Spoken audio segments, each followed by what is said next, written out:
Welcome back to my channel with me Godavari అమ్మాయి. అందరూ ఎలా ఉన్నారు? బాగున్నారా? నేను కూడా చాలా అంటే చాలా బాగున్నాను. ఈరోజు వీడియో టాపిక్ వచ్చేసి మీ అందరికీ థంబ్నెయిల్ చూస్తే ఈ పాటకి అర్థమైపోయి ఉంటుంది. నేను మీకు చెప్పబోయే ఈ పండగ పేరు భగినీ హస్త భోజనాలు. భగినీ హస్త భోజనాలు అనే పేరు చాలామందికి కొత్తగా అనిపించవచ్చు. దీన్ని వాడుకలో ఇంకా చాలా రకాలుగా అంటాము. అన్నా చెల్లెల భోజనాలు అని అంటాము, విదయ భోజనాలు అని అంటాము, యమ విదియ అంటాము. అలాగే నార్త్ ఇండియా సైడ్ వచ్చేసి దీన్ని బhaidooj అని కూడా అంటారు. అండ్ చాలా వరకు ఇది నార్త్ ఇండియాలో బాగా సెలబ్రేట్ చేసుకునే ఫెస్టివల్. అండ్ ఇక్కడ కూడా మనకి సౌత్ సైడ్ కూడా చాలామంది సెలబ్రేట్ చేసుకుంటారు.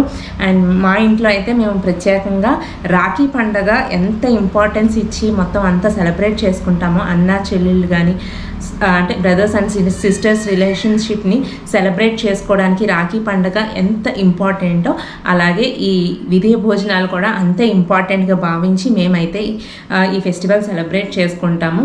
సో దీనికి ఎందుకంత విశిష్టత, ఈ స్పెషాలిటీ ఏంటి అని చెప్పేసి మన పురాణాల్లో దీని గురించి స్పెషల్గా ఒక కథ అయితే ఉందండి. ఏదైనా మనం జరుపుకునే పండగ ఏదైనా సరే మన హిందూ సాంప్రదాయ ప్రకారంగా దానికి ఒక విశిష్టత అయితే ఉంటుంది.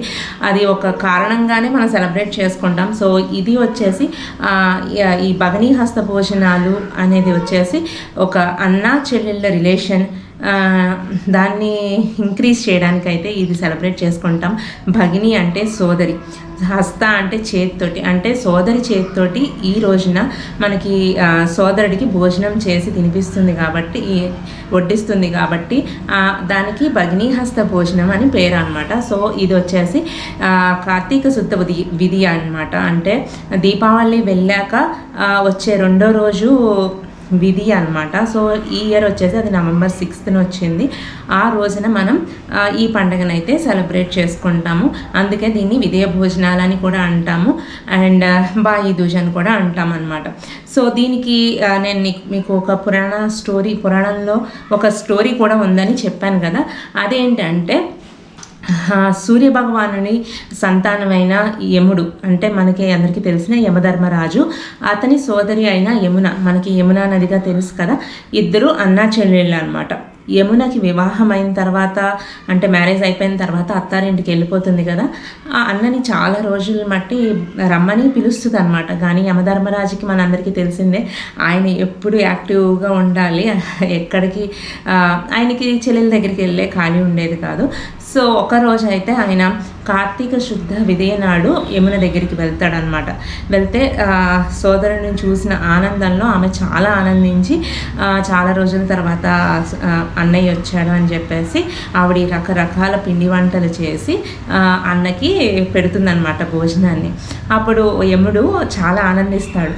ఆనందించి నీకేం వరం కావాలో కోరుకో అంటాడు అనమాట.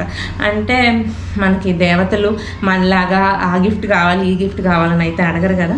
సో వాళ్ళు ఎప్పుడూ లోక కళ్యాణం కోసం అడుగుతారు కాబట్టి యమునాదేవి ఈ వరం కోరుకుంటుంది అనమాట.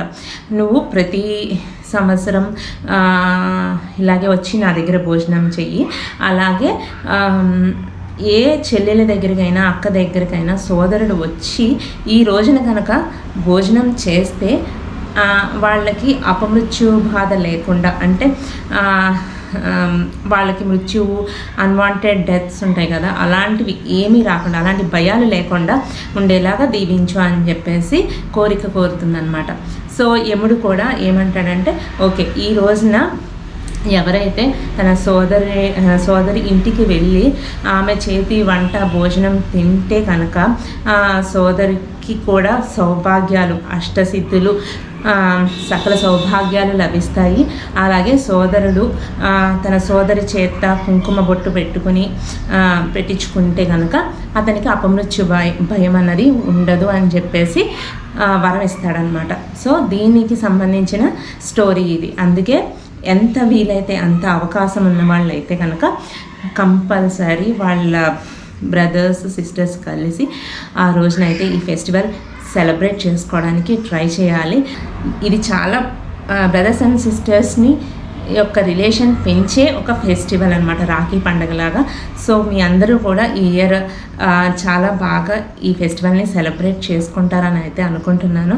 అండ్ మీకు కనుక ఈ వీడియో ఇన్ఫర్మేటివ్గా అనిపిస్తే, నచ్చితే లైక్ చేయండి, షేర్ చేయండి. అలాగే ఇంకా మన ఛానల్ని ఎవరైనా సబ్స్క్రైబ్ చేయకపోతే ఇలాంటి మంచి మంచి వీడియోస్ కోసం మన ఛానల్ని అయితే సబ్స్క్రైబ్ చేయడం అస్సలు మర్చిపోకండి. See you all in the next video. Bye.